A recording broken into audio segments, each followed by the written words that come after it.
thank you, Marianne, for hosting us. It's always a pleasure, and it's fantastic to be here. We mean this to be an interactive discussion. So we wanted to present some of the things that we're each seeing from our own perspective, and in what is certainly, as some have already said, is an evolving and liquid kind of marketplace and transaction marketplace.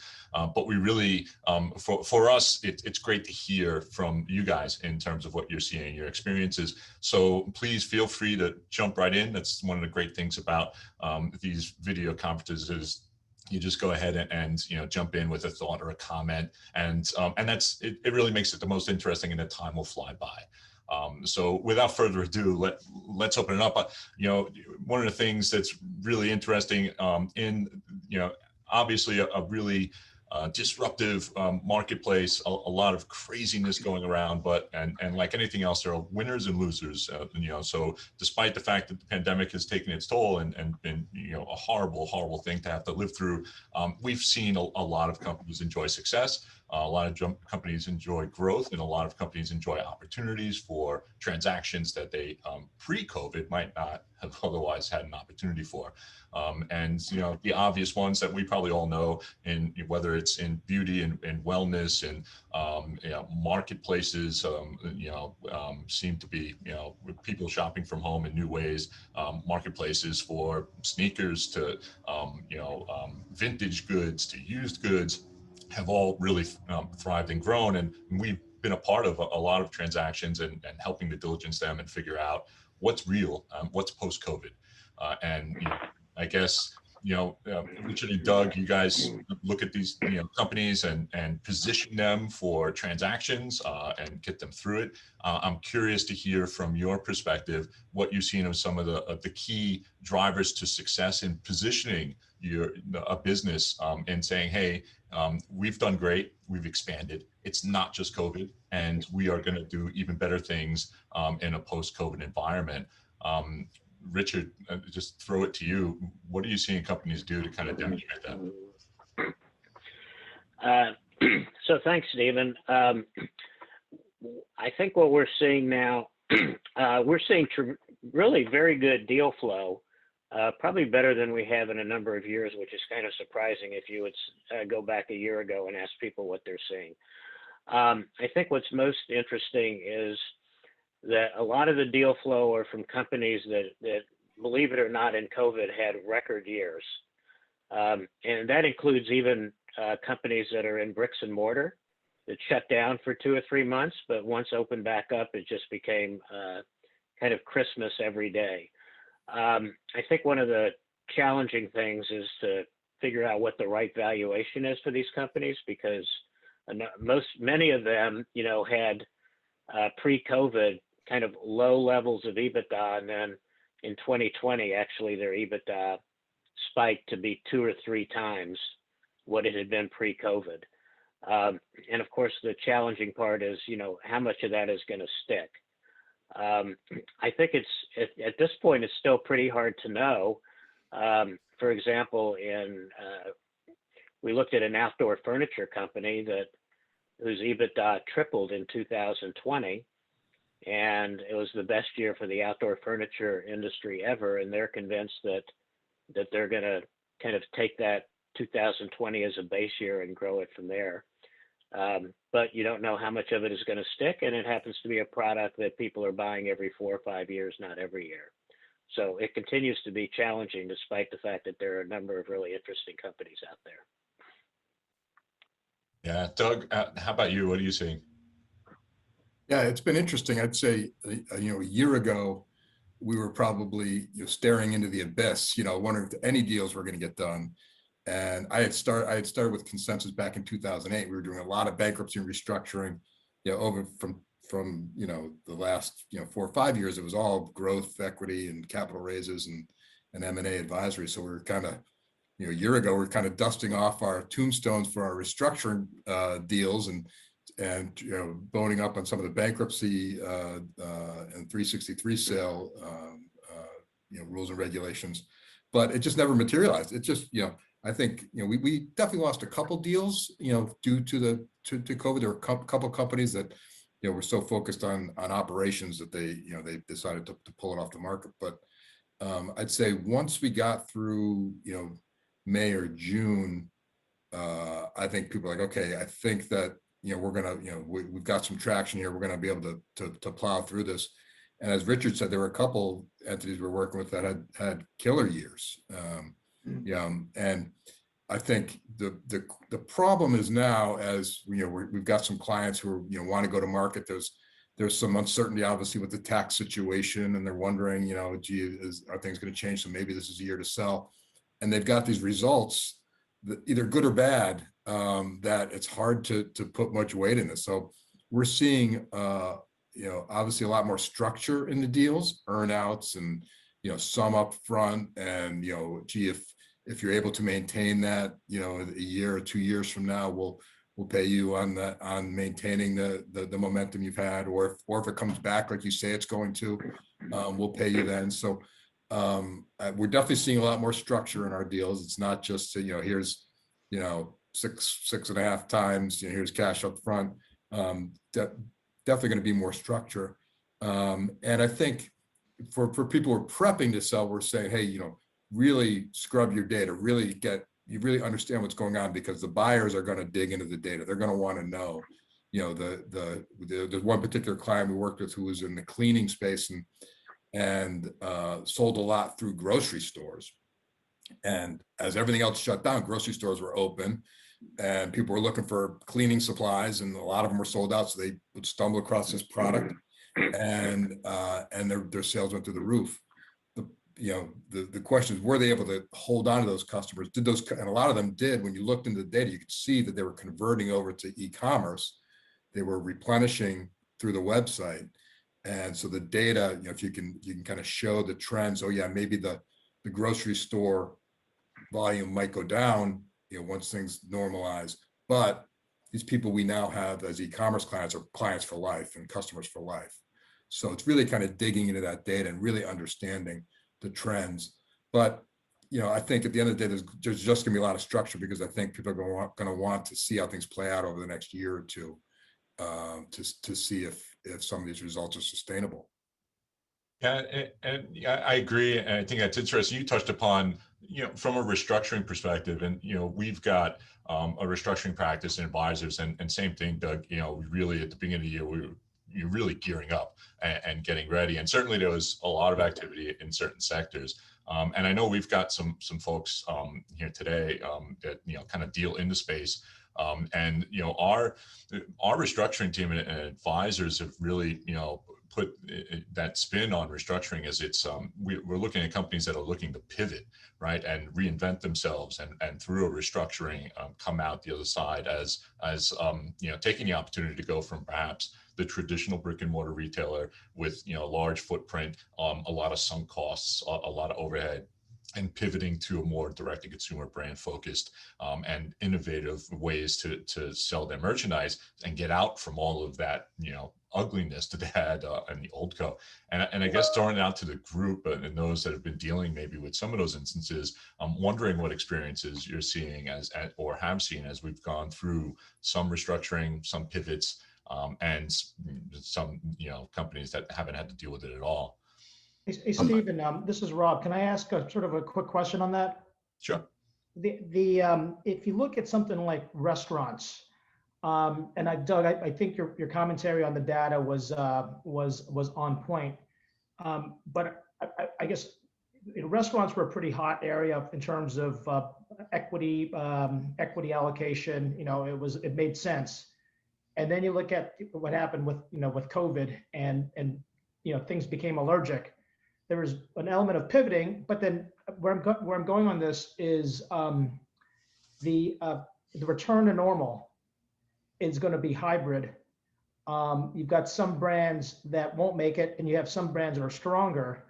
Can any of you guys comment on those that are stronger without going into the e-commerce side? How did they do that? And I guess the other thing in my mind is real estate around this, because certain elements of strip malls or malls are that's not the safest sort of base location. So those are a couple of things I'm coming from. Even though we like special sits more so restructuring, the thesis of growth is still kind of there, but it seems like it's got to have some unique tailwinds around it. Yeah, absolutely, Rob. And feel free, anyone that wants to chime in off of Rob's comments or questions. Oliver, I think, were you raising your hand there? Yeah. Yeah, so I mean, this is a very timely and interesting conversation, because what I'm seeing, we have a chain of third-tier restaurants about to approach Chapter 11, and at the same time, we're managing and supporting the advisors to shop the asset for a sale. But when I looked at the list of all the restaurants, I didn't recognize a single one of them. So to me, it's like a redundant series of restaurant chains. They're probably regional, that are not, the Applebee's or the Chipotle or the whatever other national chain is like considered a level operation. And so it'll be very interesting to see, because in the Gold's Gym case, we had a situation where here you have a gym in the midst of a pandemic looking to be sold out of bankruptcy. No buyers came.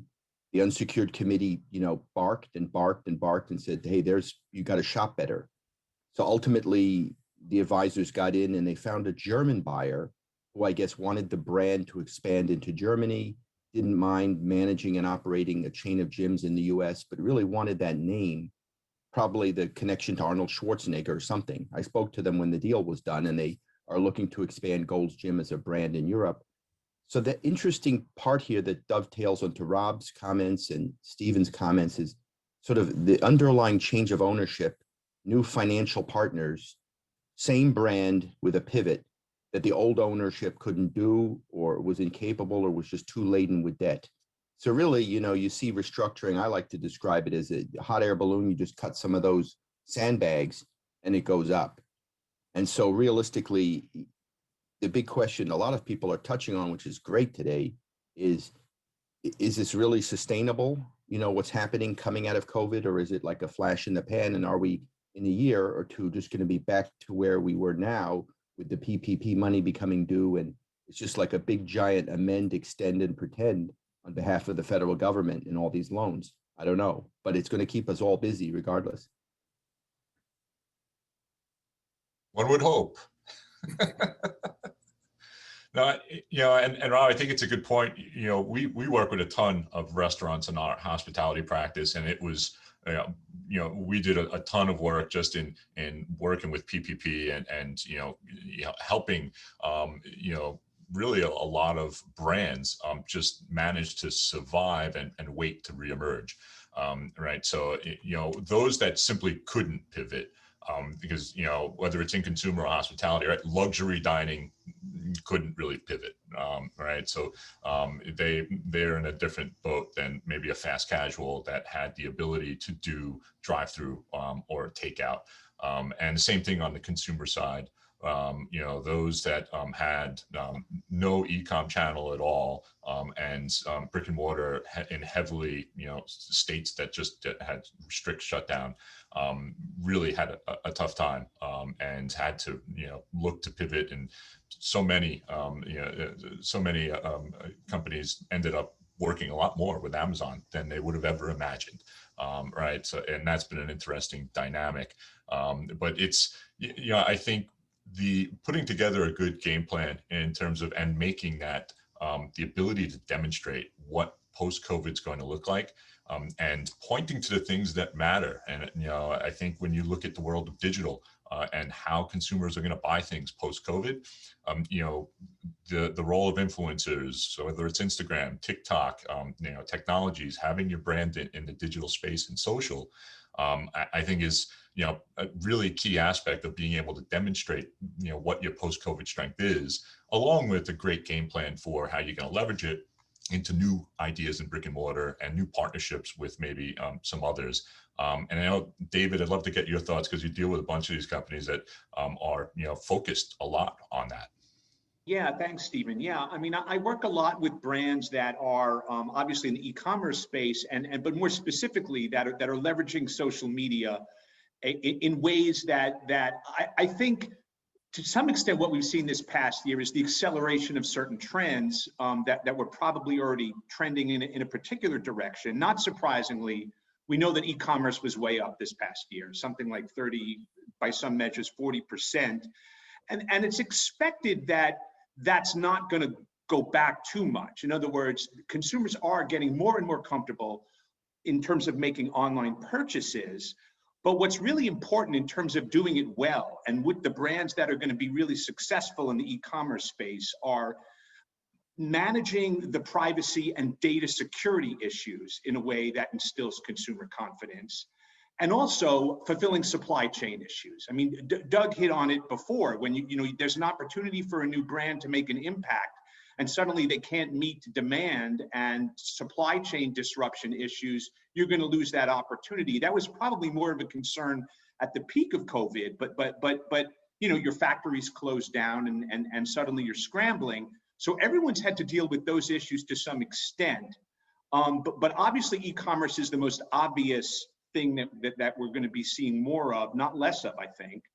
The second issue that we're kind of wrestling with and tremendous impact this past year is what's going on with the physical retail space. I mean, we know about, you know, obviously it's an incredibly disruptive year, but what we're seeing really is an evolution. I mean, even before COVID, there was this emphasis on taking that retail space and making it experiential for consumers. Give them something more than just a place to shop, give them an experience. Now, obviously, COVID has curtailed some of the entertainment possibilities for that, and safety, of course, is the concern. But what we're starting to see, and I think we'll see more of, obviously sort of a reduction in more efficient use of retail space, but retail space that is essentially like a showroom. Consumers are going to go and see things and experience things, then go home and purchase them online. We're seeing that a lot, and I think we're going to see more of that. Another trend, I think, is this notion of concierge service. This was considered a luxury thing previously. But this past year, consumers have gotten very comfortable with two things, obviously grocery delivery, but also this notion of curbside pickup. But the idea is they're getting comfortable with the idea of some personalized service as part of their shopping experience. And we're seeing some brands really trying to exploit that in creative ways. The fourth thing, and I've only got 5, so I'm not going to go on and on, but sustainability. We know that there has been this niche, lifestyles of health and sustainability and environmental marketing. And about 10 years ago, I testified before the Federal Trade Commission on their environmental guides because there was all this desire for brands to claim that they're environmentally friendly. Well, this has taken on a whole new meaning now because of the health piece. The health and safety, the avoidance of chemicals, there's a lot of confusion in this space from an advertising standpoint, but brands that can credibly market themselves as a sustainable brand are going to have a leg up. This is not just a niche area of marketing, I think, as it's been for many years. And finally, Steve, the point that you touched upon, the way that social media is used in advertising, we're seeing two very important things. The role of influencers in social media, of course, is massive. And it's really related to that is the way that consumer reviews are used in advertising. They are such powerful tools for building brands and moving market share, much more so than traditional advertising now. And it can all go very wrong if it's not managed right from a public relations standpoint. So again, the companies that are going to be doing that well, and it changes the kinds of deals that companies make with celebrities and the kinds of morals clauses that they have to have in place. You know, I'm kind of on the ground floor of those kinds of issues, but what we're seeing also is, we all know this from our own experience, how you can have 100 positive reviews for your restaurant and one bad review can really sink you. And so companies are really trying to manage this. They're tweeting in real time. They're trying to incentivize reviews in a way that's compliant with the law. Obviously, if you're paying consumers to write reviews for you, that poses a host of legal risks that can blow back in your face. When your influencer does something stupid and posts something that is arguably racist or controversial, that could blow back in your face. And so managing these public relations issues well, and corporate social responsibility issues well are more important than ever before. So that's just some of the things that we're seeing that we think are going to be important increasingly going forward. Yeah, it's and you've got so many companies that are pivoting into this new world that don't understand that risk, or really don't think there's a lot of risk there, and we'll find out in a hard way that risk can be very painful to deal with. I'm curious, just throwing it out to the group, and I know we've got quite a few investment bankers and those that are looking at companies, as we sit here today, after we've gone through this year of craziness, and we've seen all the ups and downs and things we probably couldn't have predicted a year ago, what's your ideal, company, client that in terms of going to the marketplace to get a deal done, to either sell it, or if you're looking at a target, what's an ideal profile today? Like, what are you guys seeing as hey, I want them as my client because they're just ideal. I'm curious to get an idea from the group where you guys are at with what you think is ideal at this point in time going forward. So Stephen, let me try that. Also, I think David kind of summarized the world pretty well. It's like the world in 5 steps. But let me just say, in terms of ideal, so there's a difference between an ideal deal, if you will, and an ideal company. So from our perspective, we only will do deals where we feel that we can add significant value to both the company and to our investor. So that means it's not a perfect company. On the other hand, there are ideal companies out there. And so if you've got a company that's got a fabulous concept, they're executing perfectly, they've got an incredible management team, and a strategy that's a killer strategy, all they really need is money, and you're going to pay anywhere from 10 to 20 times EBITDA for that. That's not where we don't fish in that pond. We fish in the pond where one of those factors is not there. But to David's point, if you kind of go back, what we learned in COVID is that the consumer has told us that she wants to buy a product whenever she wants to buy it, wherever she wants to buy it, and as easily as it can possibly be bought. It's oftentimes called seamless or frictionless. When we're doing due diligence, one of the most important questions, which was never asked pre-COVID, is what did you do during COVID to pivot? It's very important to understand what managements were really on the ball and tried to pivot versus those that were more or less like deer in headlights. And the fact that that the consumer has now told us exactly what she wants to do and when she wants to do it means that the approach now has got to be very personal. This is what David mentioned.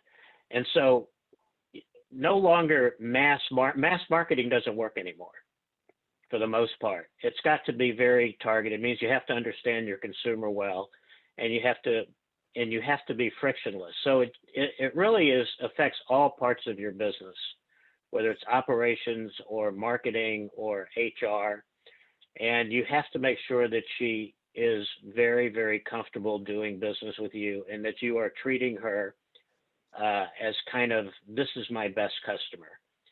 And it's not easy to do, but that's in our world, that's kind of the North Star. That's what we want to see everybody at least moving towards.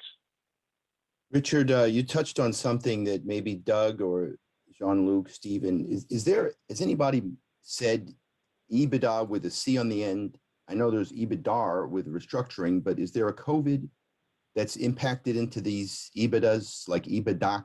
The great Harvey Miller, late great Harvey Miller, once told me earnings before bad stuff.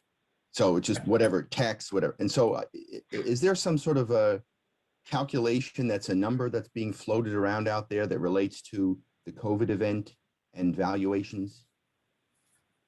Yeah, I have not seen that per se. You know, certainly I think people's buyers' perspective of worst case scenario has changed.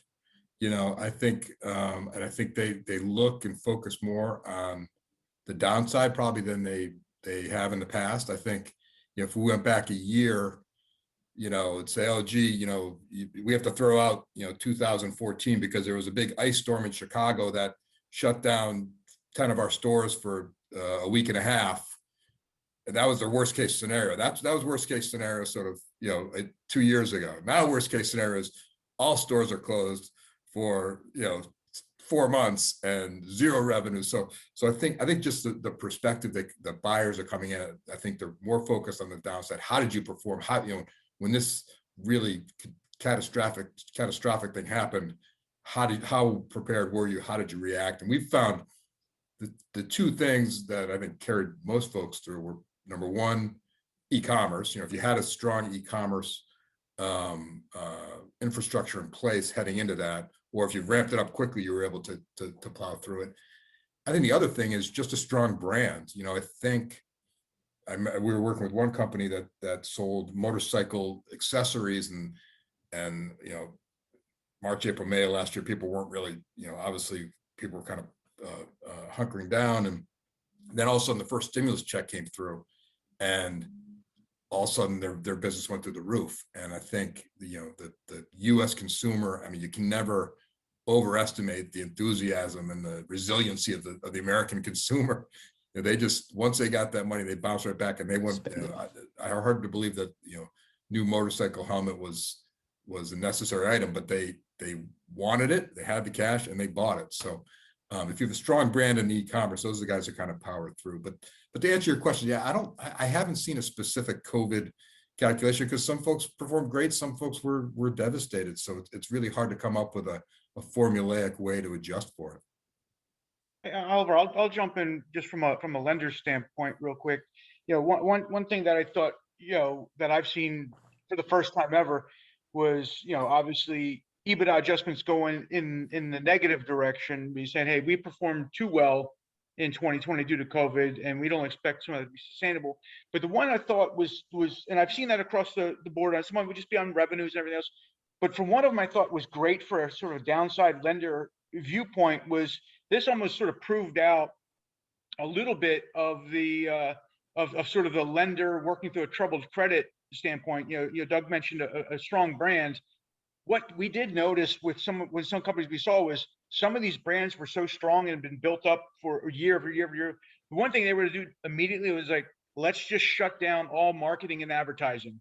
And they basically, you know, you knew it wasn't a long-term sustainable approach, but we saw some companies basically, you know, shut that down to a maximum thing. All of a sudden, you know, they save $5 million just on marketing spend, and we're able to sort of ride that wave out. And all of a sudden, so now that's now an EBIT adjustment. So I wanted to almost see if Stephen had sort of you know, if his transaction advisory services group, we're seeing that same thing. Like, hey, you guys, you know, cut back on so much personnel that the EBIT adjustment actually kind of goes the other direction, saying, hey, you can't do that long term, but in the short term, and it's good for a lender to say, hey, in a trouble situation, we can cut a lot of costs pretty quickly and generate cash.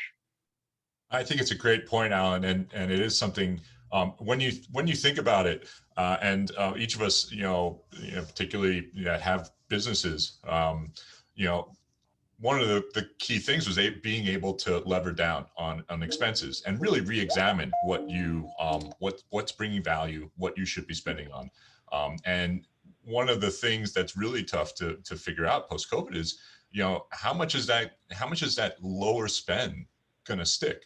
I can tell you from my firm, my managing partners and board are really, you know, they're like, hey, do we really need to travel to these conferences? We found a different way to get through and do the business we need to do.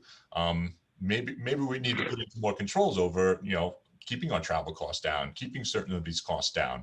So I think many businesses, right, on the business to business side, are re-examining their costs and saying, well, how can we sustain some of this cost savings going forward now that we're operating differently? And I think it speaks probably to, when you look at some of the folks that help to restructure HR, right? Because we talked about the pivot on the customer facing and the revenue generating side. You've got a pivot on the operational side, a pivot on your organizational side. You've got remote working. You've got, a different environment. You've got office, leases and corporate things, overhead that maybe isn't necessary anymore and needs to be reexamined. So I think you're going to see the other side of it is a real examination on costs and how you could do business at a lower cost level, because we've been forced to learn how to do it during COVID. And, I think, we see it a lot. We're trying to figure out, as we pivot our organization, what do we do with our costs? What do we do with our people? What do we do with remote and how do we envision the way we handle our talent going forward? And I don't know if anybody wants to chime in on what they're seeing there on that side from an organizational perspective. Yeah, Stephen, first, just to Oliver's question, kind of in the middle of COVID, Oliver, there was this concept called EBITDA. Exactly what you said. It's EBITDA before COVID. I think it's already an outmoded calculation because we're kind of coming out the other side. And in the middle of COVID, it was kind of a way for companies to say, what would my business have looked like without COVID? And that's probably the same question, that Mrs. Lincoln was asked. Other than that, how is the play? So it's no longer relevant. But I think one thing that we have seen, to Stephen's point, is, and perhaps even more than the revenue side, is that companies were forced to address their overhead issues. And we have seen a number of companies that, I would say through no fault of their own, all of a sudden had business models that looked like they were pretty profitable. And pre-COVID, if you had gone in and asked them, can you justify these overhead expenses? They would have been able to justify them a million ways to Sunday. And COVID actually forced them to either get rid of unprofitable lines of business, which we actually saw happen in a couple of companies, where before they would have thought, oh, these are essential to our business. And at the same time, having to address the people issue as well. And the irony is that a number of these companies were able to actually do about the same volume of revenue on a cost base that was sometimes 25% lower.